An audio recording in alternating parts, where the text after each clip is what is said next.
Hello friends, आज हम सीमा कार्य कारकों की संयुक्त अर्थात आधुनिक अवधारणा के बारे में डिस्कस करने वाले हैं।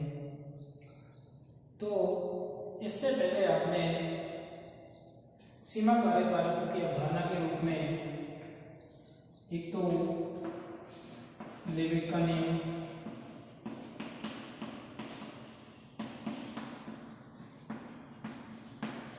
दूसरा लिविंग ब्लैकमैन का नियम,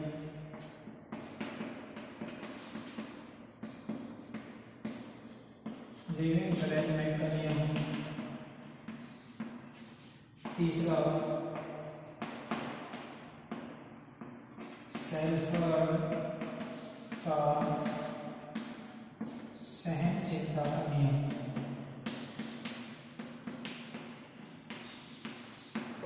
आदि का अध्ययन किया है।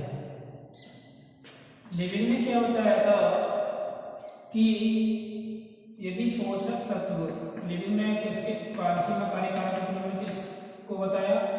पोषक तत्वों को बताया। यानी कि यदि पोषक तत्व क्रांतिक मात्रा से कम उपस्थित हैं तो वो क्या कहलाते हैं? सीमा कार्य कारक कहलाते हैं। जबकि लिविंग ब्लैकमैन ने पोषक तत्वों के साथ साथ इसका चयन कर लिया, पोषक तत्व प्लस वातावरणीय कारक।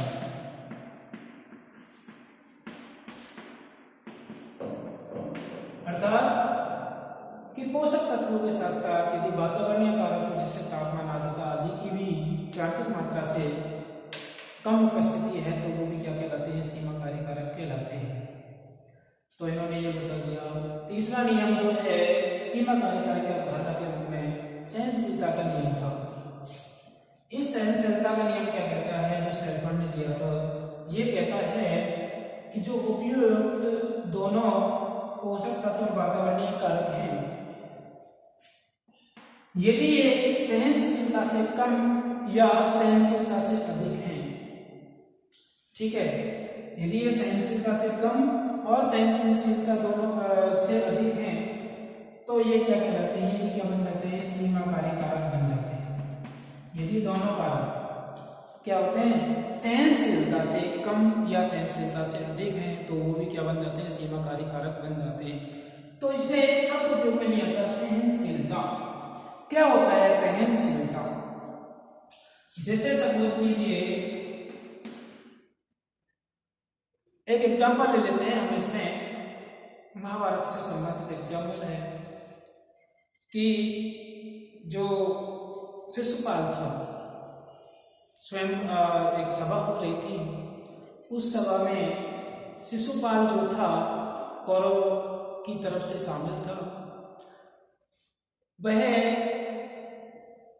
बार बार श्री कृष्ण भगवान को गाली दिया जा रहा था।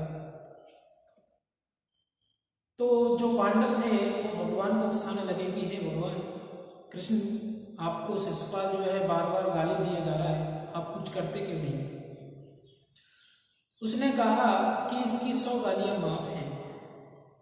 अर्थात वो क्या कर सकता है? श्री कृष्ण 100 गालियों को माफ कर सकता है, ठीक है। परंतु जैसे ही यह 100 से ऊपर पहुंचेगा तो मैं इसका विनाश कर दूंगा। अर्थात उसकी सहनशीलता की क्षमता कितनी थी? 100 थी। जैसे ही वो 101 भी गाली दी उसने तो उसको सुदर्शन चक्र द्वारा उसको मार दिया गया, ठीक है। तो इसी तरह से जीव हैं, जीवों की वृद्धि के लिए जो सभी पोषक तत्व हैं या वातावरणीय कारक हैं, इनकी एक निश्चित न्यूनतम मात्रा और अधिकतम मात्रा होती है। जैसे यदि हम बात करें कि प्रकाश जो है किसी पादप के लिए या किसी जंतु के लिए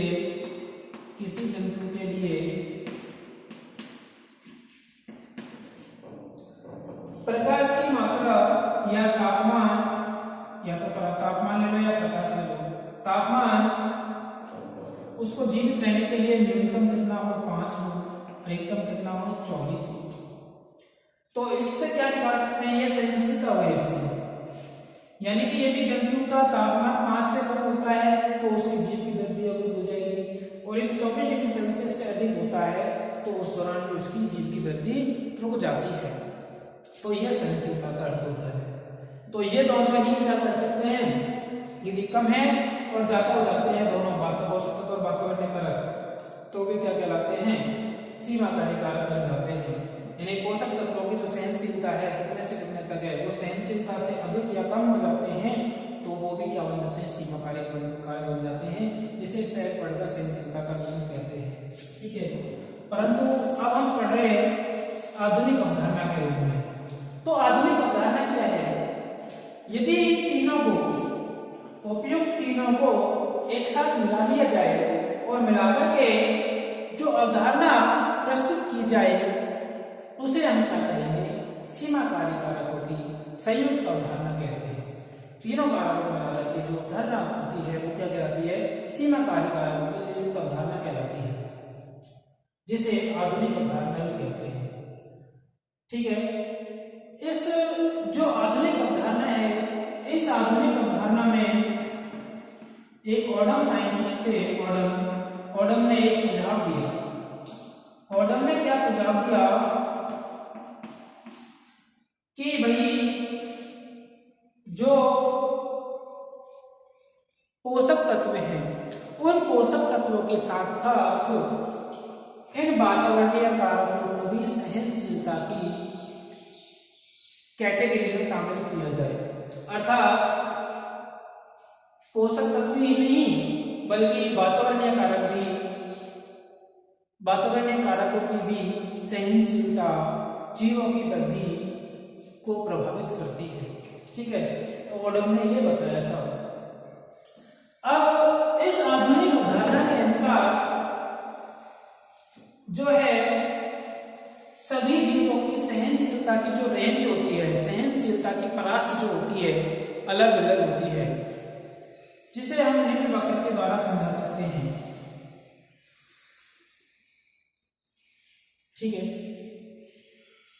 इसमें यदि हमने एक वाक्य बना दिया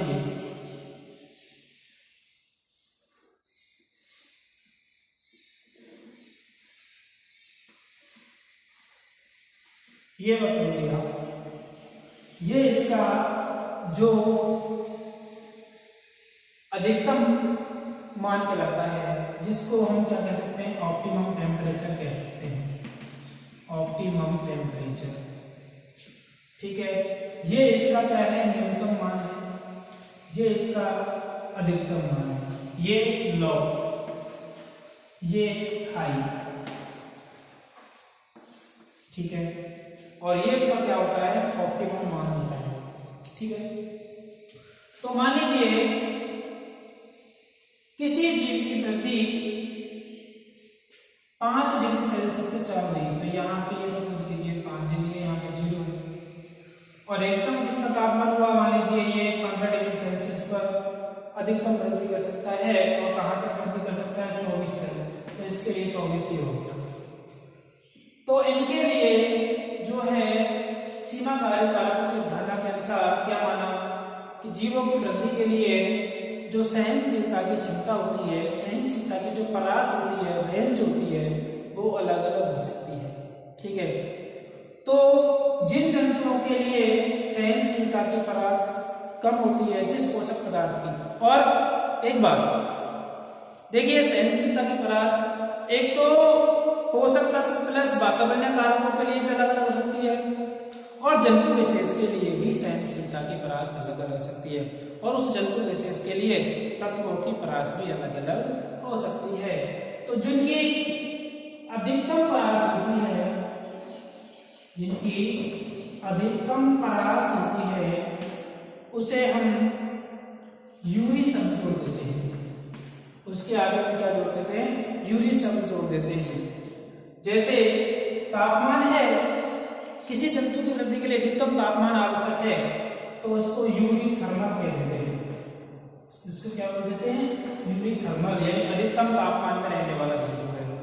और जिसके लिए न्यूनतम परास आवश्यक होती है, तापमान की न्यूनतम परास आवश्यक होती है, उसमें क्या शब्द जोड़ते हैं, स्टेनो जोड़ते हैं, उसमें क्या शब्द जोड़ते हैं, स्टेनो शब्द जोड़ते हैं, जैसे स्टेनो थर्मल।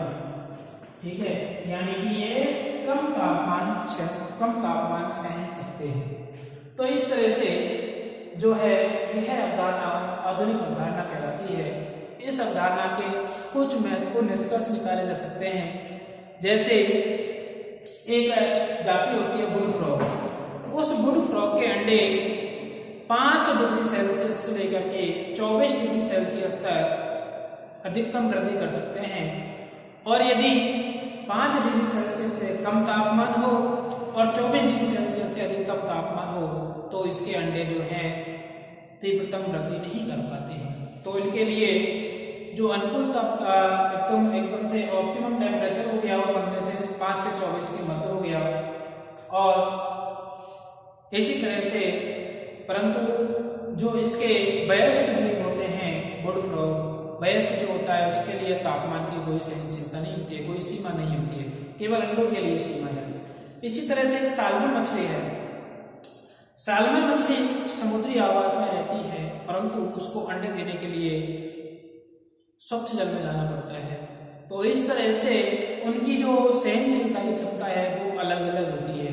ठीक है, तो ये जो अलग अलग नियमों को, इन तीनों नियमों को एक साथ सम्मिलित करके जो एक नया नियम दिया गया वो क्या कहलाता है, सीमाकारी कारकों की आधुनिक अवधारणा कहलाती है।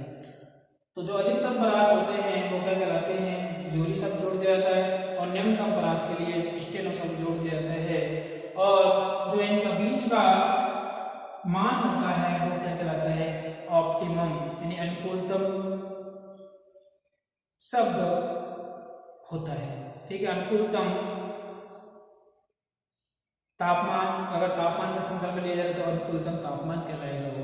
ठीक है, जिस पर जीव की तीव्रतम वृद्धि होती है। Thank you so very much.